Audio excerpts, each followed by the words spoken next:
Hey guys, Matt, IronTrap Garage, and today we are back working on the 39 Mercury project. This has turned into pretty much my entire winter restyling this car. So it'll be pretty fun by the spring that we'll be able to pull this thing out and it's gonna look the same but totally different.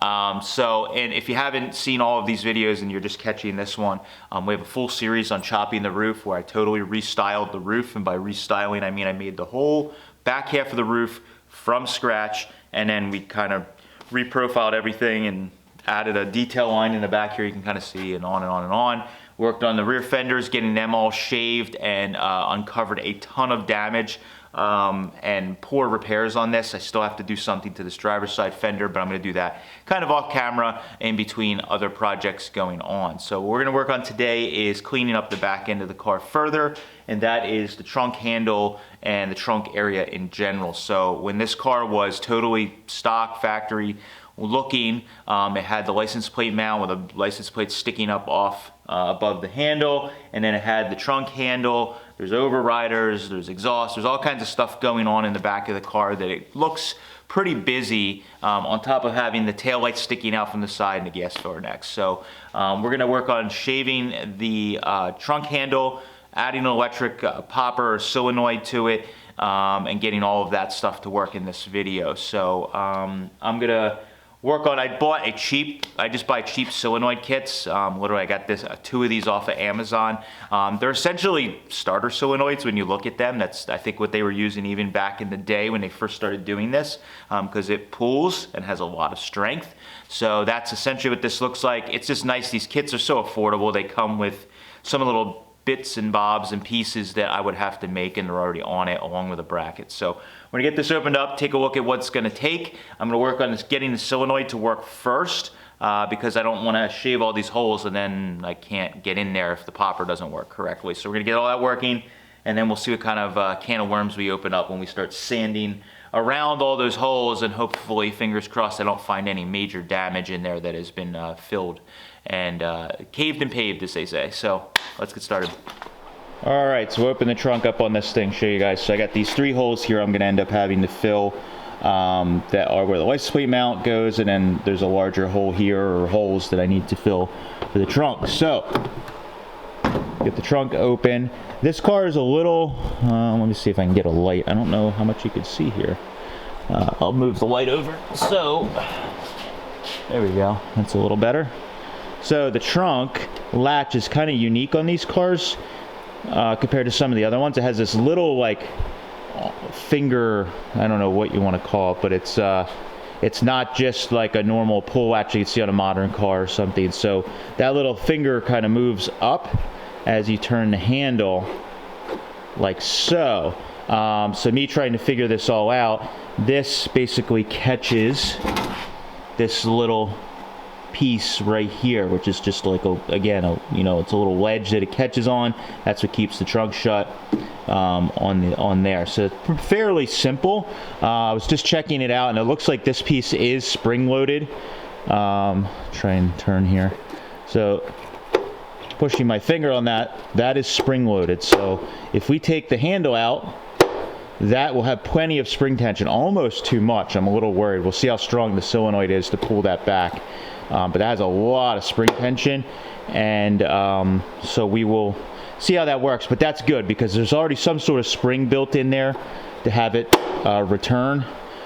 So we don't have to worry about adding any spring to return the latch so you can shut it. Now, the only problem I found when I was doing the 38 convertible was we need a spring, because this is going to spring back like that. We need a spring of some sort that's going to pop the trunk up. So I don't know if we're going to put something down like here in the corners, maybe where the pads would have sat, the bumpers for the trunk.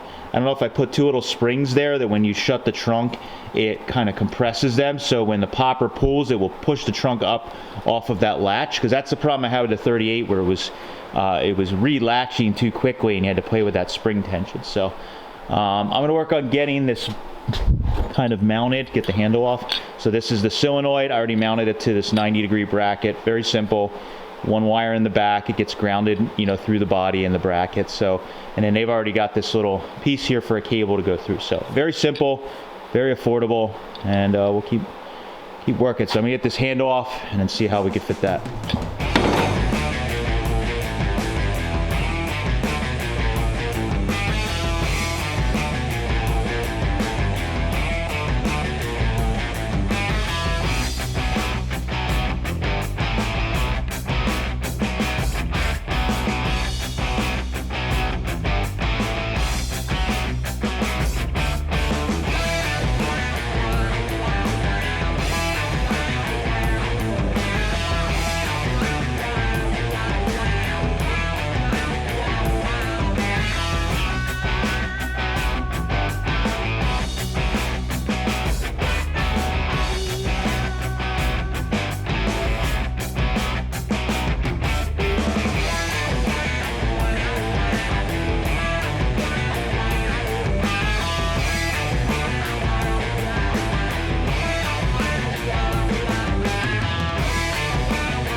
Got the latch and all that stuff for the handle out, and it never ends with these cars that have mice in them. I saw a little fluff, and yeah.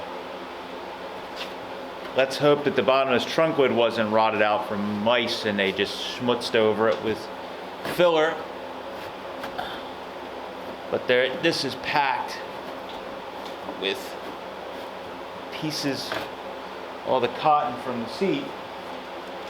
The micey like to relocate. Oh God.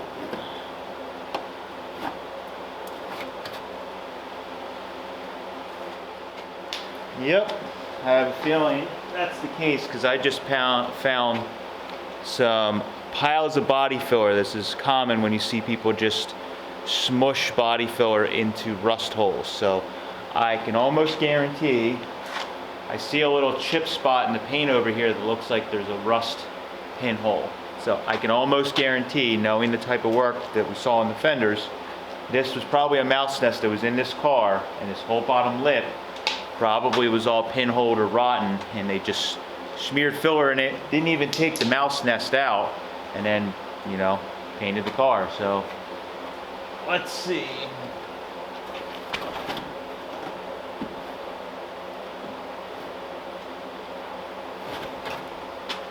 Nearly impossible to get in there.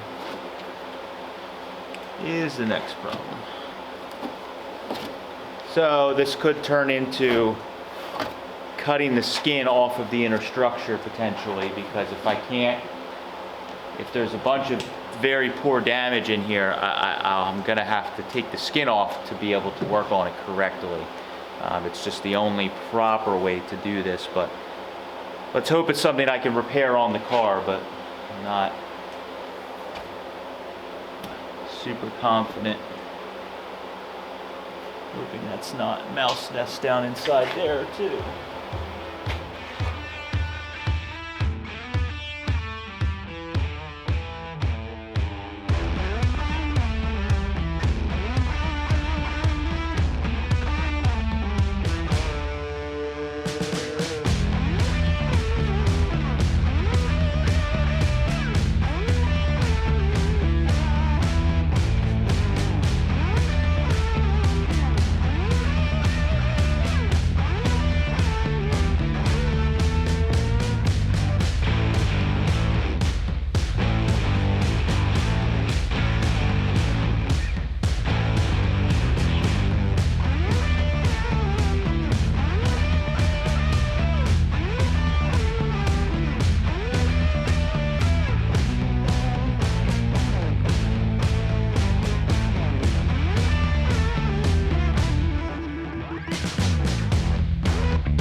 All right, so I got the solenoid all mounted up. I ended up using one of the holes that actually holds the linkage for like the turn part of the like the turnbuckle, for lack of a better term, that allows you to turn the handle up here and it pulls the latch down there.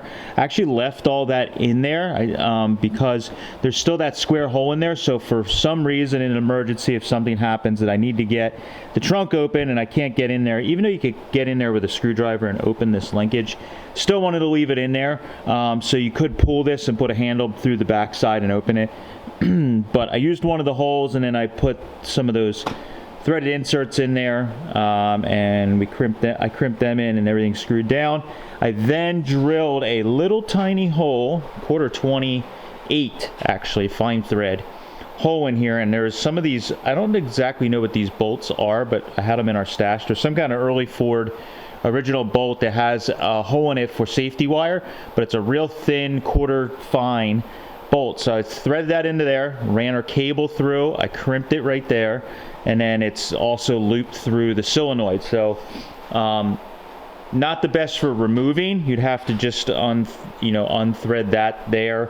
Luckily the solenoid does spin, so you can also loosen this little hoop here. I can actually thread that out of the solenoid so you can get this all loose. So it is removable, just a little cumbersome, but it was the best way I could think of right now. So I have it sort of preloaded. I had started by threading this out quite a bit, and then I took the slack out from, obviously when you crimp this, you can't get all the slack out perfectly. So I tightened that down and got pretty much all the slack out. So what I'm actually going to do before we hook our battery up and little jumper wires to test it, I'm going to actually close the trunk, get in there, and try and pull on the solenoid with my hand and see if we get enough throw out of that. I really didn't have a way to know if my idea is going to work or not without kind of doing this. So worst case, if it doesn't work, I have to go back to drawing boards.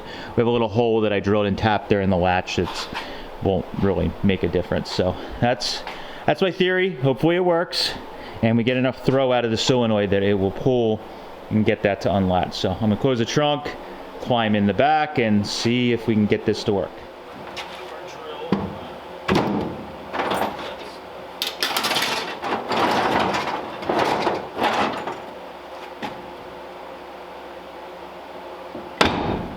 Okay, so that latches.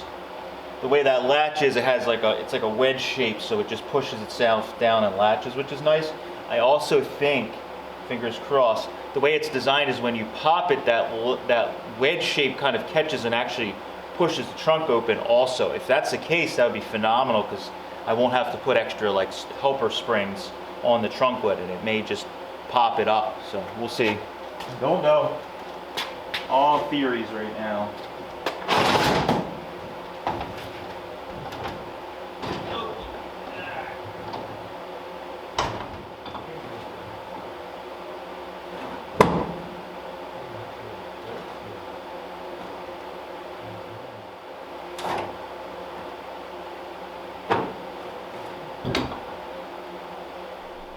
All right, so problem number one, I already found one or two problems. So with this latch here,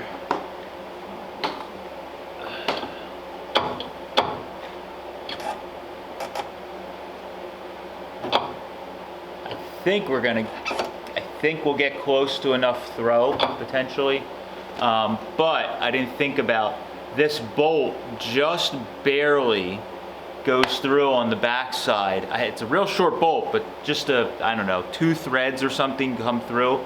Well, that just barely catches the way the latch is. The latch actually kind of catches in there, and there's very little room. So this needs to be basically flush.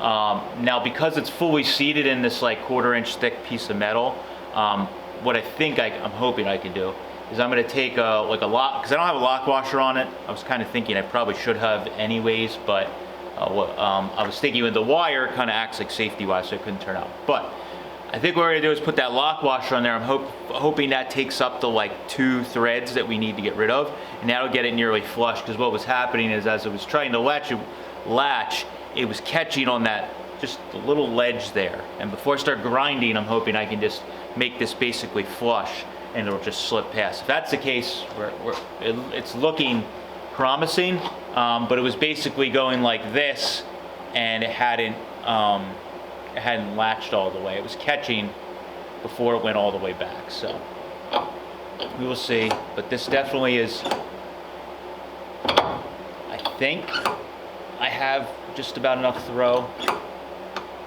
Well, I don't know, because actually if it needs to go all the way back like that, that'll be a problem, but it's going close to that. But I could shorten the cable up some, just use another crimp.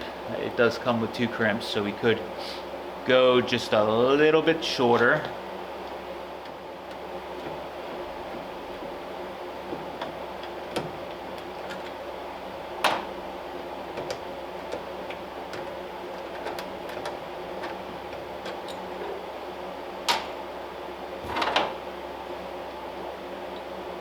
That does work.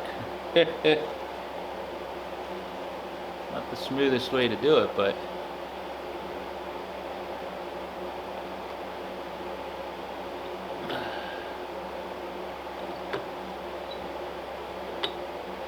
it'll work. Hey, whatever. Do it. All right, so I redid the cable on this, shortened it a little bit, and I got everything hooked up. I actually did a test off camera, and the solenoid is moving. I just got some jumper wires. These wires are actually a little thin, so I don't want to do too much because it's going to heat the wires up, but it works for our test for now. So I don't know. I think I'm getting almost enough pull with it, but I'm not quite sure. The spring is pretty darn stiff in the in that latch there, so I'm hoping I can overcome that with the solenoid. But I did spray a little bit. I'm gonna spray a little more penetrating oil up in all the surfaces. I sprayed the latch because everything's dry, and you know, it definitely needs some lubrication. So we'll put you on the stand here, and I'm gonna give a test just to see the throw first of all. All right, so got my battery set up with the jumper wires, and we're gonna see, you should see that thing. Let me zoom you in. There we go. We're gonna see if, yeah, that thing is pretty darn strong. So I still have a bit of slack in it now, which is, I thought I had taken all the slack out, but maybe not. I could maybe figure out a way to take some more out. The unfortunate thing with my design is that with this, you crimp it once and that's all you get. So I may end up taking that off if I can't get it, and doing something with like a bolt and a nut with a hole drilled through it, so I can actually take it on and off. But for now, this is working. So we're gonna close the trunk, and I'm gonna get in and see if I can get the trunk to latch and unlatch. All right, so we know it will latch because I've done that.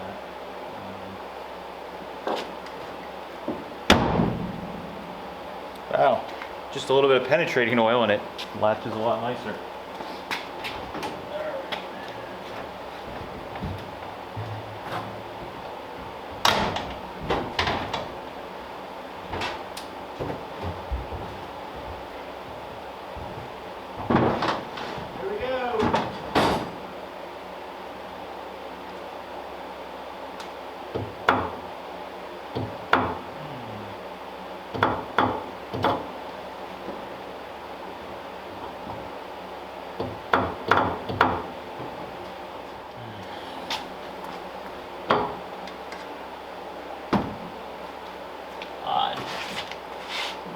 That spring is so strong.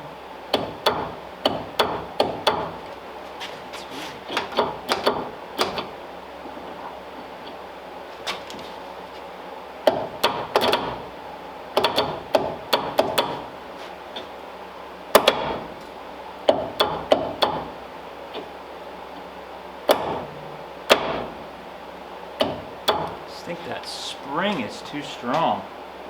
When I give it just a little help, it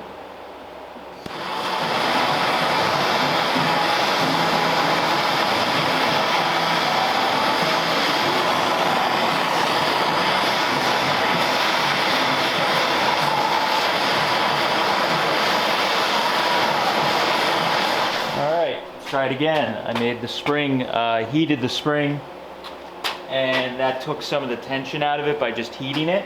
I'm hoping I didn't go too far. It's hard to kind of figure that out. So the solenoid seems to be pulling now very violently, so I guess it can overcome the spring, but let's see how it all works. So we will shut this. It's definitely latched. Pull up on it.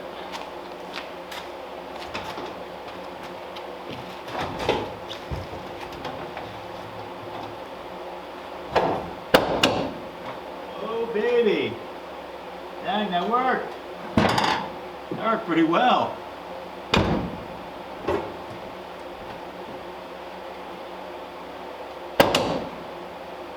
Wow. One more time.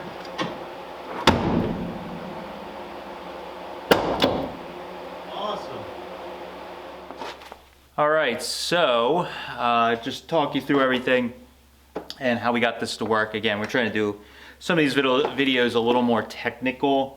So if anybody encounters this, or you decide you want to do this on a Mercury, maybe it'll give you some ideas, or you just find it interesting how I overcome some of this stuff. This is really, a lot of this is just old school hot rod. I mean, this is how anybody would have figured it out back in the day. Sometimes with some of this stuff, I research things a lot, like the chop, and see how other people were doing it, and the internet's great for that. Some of the stuff like this, I just kind of go into it blindly. All I knew is I needed a solenoid, I bought it, and just have to figure the rest out. There may be better ways to do this.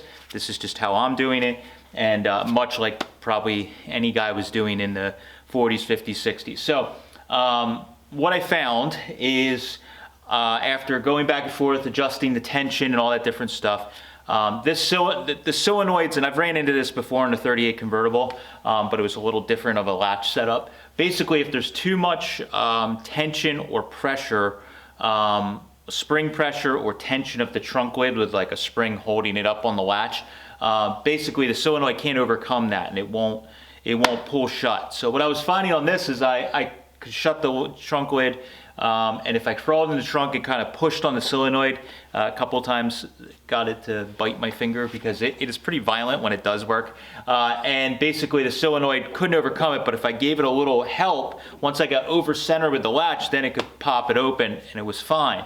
But no matter how I changed the tension and adjusted everything, it still wouldn't do it. I'd either adjust it and there'd be too much slack, and it would pull a little bit, and then same problem. So what I basically figured out, and I kind of was curious about it from the beginning, this latch, the little wound spring that's on the inside, is very, very strong. I mean, it's probably too much, honestly. And the spring was so strong that it was creating too much tension, and this could not, the solenoid could not overcome it. So again, if I would help the latch with a little bit by hand when it was open, it would pop open, no problem. So on the 38 convertible, we had a different latch setup, and basically I ended up doing the old, and I heard it from one of the old timers, taking a flathead valve spring, cutting it down till there was only a couple coils, and that created tension when you close the trunk lid, that it would pop the trunk lid up. This is a unique setup on this Mercury that is really handy actually for doing this. It has like the way it's designed, the catch here is actually like on a slope, so when you shut the trunk lid down, the latch portion here, and I know it's kind of hard to see, it kind of hits on it and then it pushes it up to let you latch it. So as you shut it, that ramp kind of pushes up, and then when you get past the edge, it catches under the lip. So it has like a lip like this, and it's uphill, and as it goes up like this, then it'll fall down and catch around like that. So basically what was happening is when it was catching around, it had so much tension to pull that up and over, it was a problem. Now the beauty of this is when you do pull it up and over and get it just up over that edge of the catch, it pushes back onto that wedge, which forces the trunk open. So we don't need a spring on this one, which is pretty handy. So I moved the battery outside. Let's see if it'll work for me. I'm going to carefully shut it on my wire here without zapping anything, but trunk lid closes and is sturdy. I mean, I'm pulling pretty good on it. And let's see, I'm not gonna touch the trunk lid, see if it pops it open so I don't have to pull on it. Nice. So you can see the trunk lid just popped itself open a little bit and we're good. So that's like beautiful. I mean, a lot of other cars that I've done over my lifetime doing European cars and different stuff, shaving door handles in my early days of doing some European cars, I ran into that whole problem of how do you get the door to pop open a little bit so you can grab a hold of it. I wish I knew about a catch like this. This is kind of a really neat design and it works well. So we can shut the trunk lid, no problem at all, pop it, and it opens. So this actually, I actually would say this works a lot better than the 38 convertible. 38 convertible, it's a little quirky. You have to hit the button actually twice to get it to pop the trunk open because it kind of like doesn't fully engage, and then you hit it the second time, totally fine. We've learned it over driving the car now, it's no problem, but this is just one hit and it'll open, so super happy with that. So what I'm gonna do is I'll have Steve work on running a heavy gauge wire from the solenoid all the way up to the dash. We'll get a little, chrome popper button or whatever, a little starter button type deal. Put that somewhere hidden under the dash or on the dash, and he'll work on that. I'm gonna work on taking some of this paint off and seeing what we're working with underneath, and hopefully filling some of these holes for now so that we can have the back end of the car all cleaned up. So very exciting that actually works. New party trick.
All right, so I got the trunk welded up. I'm not very happy with it because unfortunately it's double layer metal and things spot welded together, so it gets warped and you can't get to it with a hammer and dolly.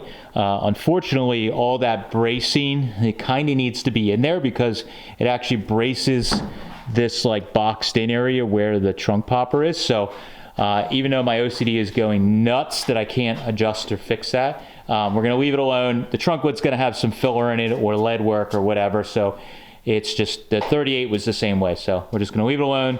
I was almost at the point of cutting the skin off of the deck lid, and I think I don't want to go down that rabbit hole. So that's all welded up, solenoid's in. Steve's been working on getting the wiring run, and what we've been doing is, we found at Napa So I've been buying these at swap meets for years, like old ones. And then one day I was randomly searching Napa and found that Napa sells them new, and they got the nice little chrome button and look old nice school. And small, you can hide them. Yeah, so that's what we've been using for our starter buttons. We also, they work well for the trunk popper stuff. So we ordered one up. They literally had it in stock today. So we ran went right down and picked it up. So you're gonna put that somewhere. Got a spare hole right here next to the headlights, so. Oh, right, yeah. Yep. So we're gonna put it in there, and it's just a single heavy gauge wire that runs up, and that's how we have the 38. And he ran that under the car, as you just saw a moment ago, and get that in there, and then hook it up to the actual battery in the car, so we don't have to use my sketchy battery on the floor. So we'll get that hooked up and give it a test here in a moment. All right, Steve did his yoga under the dash for a little while, and I think it's all wired up, so we're gonna give it a try. You want to go in there and hit the button, and we'll see if it see if the latch. There we go. Go ahead. Hey, oh man, filler fell out of there. That's not good. Well, I think it's from all the stuff I was working on. Go ahead one more time. Yeah. Okay. That sounds good and strong. Let's stay in there. Let's try it for real. Yep. No safety net. Well, we gotta. All right. All right. Go ahead. Look at that. Nice. Works like a charm, baby. That's awesome. Sweet. So now that we got the trunk lid working, we're going to do our last thing in the trunk here. So we're going to move the filler neck inside of here. That was from last video. So we're going to pull this fender again in a moment, but we're going to work on taking the original filler neck, which I have over here on my cart. So we're going to take this and potentially, well, we're going to cut it up and somehow make this work with another piece. So I haven't decided yet if I'm going to use just the flared section that holds the cap, or if we'll use most of it and cut it and reorient it. But I have a bunch of mandrel bends over in our metal supply here from doing exhaust and all kinds of stuff. So hopefully I have some mandrel bends that we can piece together with that to make something that snakes from the gas tank inside. So work on that next, and then we'll be able to close the trunk up and have everything all shaved and smooth, which is going to be awesome, I think. I think we got a game plan now. I think so. Uh-oh. No. Try it again. Well, watch, it worked every time. There it worked. Maybe you didn't hit the button quite long enough. Maybe not. Yep. It literally has worked every single time. Exactly, so, yeah. That was the first time, like, are you kidding me? Yep. Alright, so we're going to put the filler neck somewhere in here. There's a little hump in the floor where the original filler neck came out and where the gas tank has room for the pipe to go in. So that kind of gives us, we don't really need to take the fender off, we don't think, which is nice for right now. So I think we can actually we can pick our spot up above here somewhere to put this in. And I was kind of hoping if we can get it, we'll have the filler neck maybe stick out just a little bit like that somehow. So I'm thinking when we do the upholstery, you'll have just this little chrome cap kind of floating out of the upholstery, which will be nice, but we'll have the neck sealed around the body there with one of these factory seals. So,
right, so we painted up this filler neck and installed it, and then realized that we forgot to put a vent in. So we're going backwards just a little bit. So what we're doing is adding a vent because we're putting it in the trunk.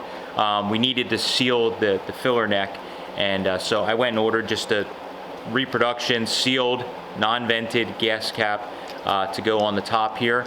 And then we got one of these, they're just cheap, and Tanks is one of the companies that sells aftermarket tanks, but they have these rollover valves. It also doubles as a vent. So we're going to be running this up in the wheel well and putting this at the height of the filler neck or a little above so that it will vent out into the wheel well opening and not into the actual trunk itself. So that's what we have to do. I've already drilled a hole here that I've kind of chamfered to fit, and I bent this piece of tubing here that's going to go in, and I actually had to put it on the side of the filler neck down here because the body's so close. We needed the clearance, so we're gonna basically, I'm gonna weld this or silicone bronze, braze it with the TIG to the neck to fix it in place and seal it, and then we'll carefully bend this tubing against the neck up around, and then we can run, once we get up into the wheel well, we can run a rubber hose and get that all mounted. So I'm gonna get this welded, and then we'll get it all mounted up, and we can do our final installation into the car and see how it looks with the new location for the filler neck.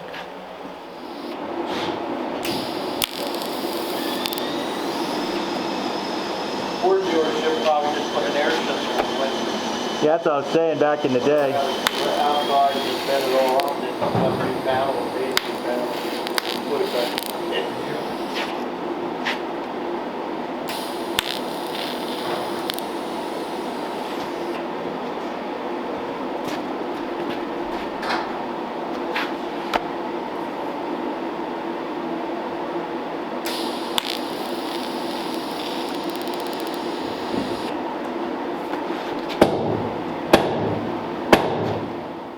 All right, so Steve got the breather mounted up in the wheel well. So basically up in the wheel well, he took that little breather slash rollover valve. We made a bracket that mounts up in the wheel well, and that connects then to a soft line that runs down to our hard line that you guys saw that I did the silicone bronze TIG welding, and TIG welded that into the filler neck, just kind of like it was stock, but instead of going up into where the cap is and venting out of the cap, it now vents externally, and that is right around the top of the filler neck. So everything will go up in there, and it's plenty high, so we shouldn't really have any issues with the fuel migrating its way up through there. So now that that's all done, that conversion is fully done, which is really good.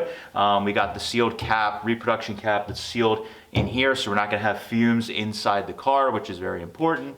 And most importantly, we have the filler neck area all clean and shaved on the exterior of the car, and it looks way cooler. So now we got that done, we're gonna probably, since we're working on the back of the car, I think next we're gonna start working on the rear end. So we have the Columbia rear, and we wanna lower the car a little bit more and all that different stuff. So I think while we're at it, working on the back end, we're gonna do some of that and keep moving forward and making this thing look right, sit right, and be ready to cruise this next season as a full-on custom. So thank you guys for following along, appreciate it. Catch you later.